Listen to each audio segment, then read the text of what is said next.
নমস্কার বন্ধুরা, চলে আসলাম আজকে আবার একটা নতুন ওষুধ নিয়ে। আজকের ওষুধটার নাম ডেক্সোরেন্স সিরাপ।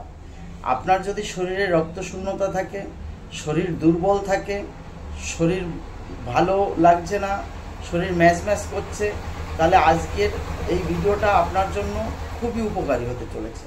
প্লিজ আমি বলছি যে এই ভিডিওটা স্কিপ না করে সবাই একটু মনোযোগ সহকারে দেখুন, তাহলে আপনার হয়তো উপকার হতে পারে। এই ডেক্সোরেন্স সিরাপটা হচ্ছে একটা হেমাটনিক সিরাপ। হেমাটনিক সিরাপ হওয়ার জন্য এটা শরীরের হিমোগ্লোবিনের ঘাটতিটাকে পূর্ণ করে। Haematinic syrup of iron, folic acid and vitamin B12 আছে।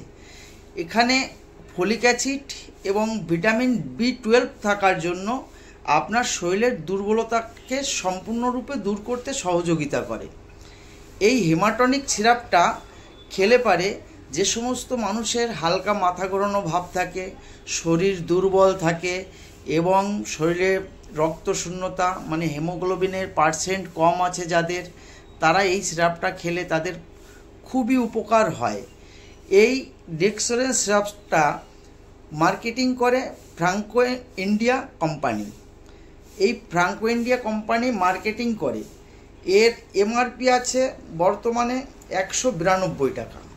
আপনারা মার্কেটে সব জায়গায় পেয়ে যাবেন। তো এই ডেক্সোরেন্স সিরাপটা খাওয়ার আগে অবশ্যই আপনার শরীরে যদি রক্তশূন্যতা বা মাথা ঘোরানো ভাব থাকে, অবশ্যই আপনি আপনার পার্সোনাল যে ডাক্তারবাবু আছে তার যুক্তি এবং পরামর্শ নেবেন, তারপরে আপনি এই সিরাপটা খাবেন। ডেক্সোরেন্স সিরাপে যে আপনার শুধু শরীরের হিমোগ্লোবিনের ঘাটতিটা কমাবে এটা নয়, এই ডেক্সোরেন্স সিরাপটা শরীরের দুর্বলতাটাকেও খুব সহজে দূর করে দেয়। যাদের শরীর অতিরিক্ত দুর্বল মনে হচ্ছে এবং হাঁটতে চলতে সমস্যা মনে হচ্ছে, তারা অবশ্যই এই ডেক্সোরেন্স সিরাপটা নিয়মিত খেতে পারেন। এই ডেক্সোরেন্সের সিরাপের ভিডিওটা আশা করছি সকলেরই ভালো লেগেছে। যদি আপনাদের ভালো লেগে থাকে তাহলে আপনি অবশ্যই শেয়ার এবং সাবস্ক্রাইব করবেন। সকলকে নমস্কার এবং ধন্যবাদ।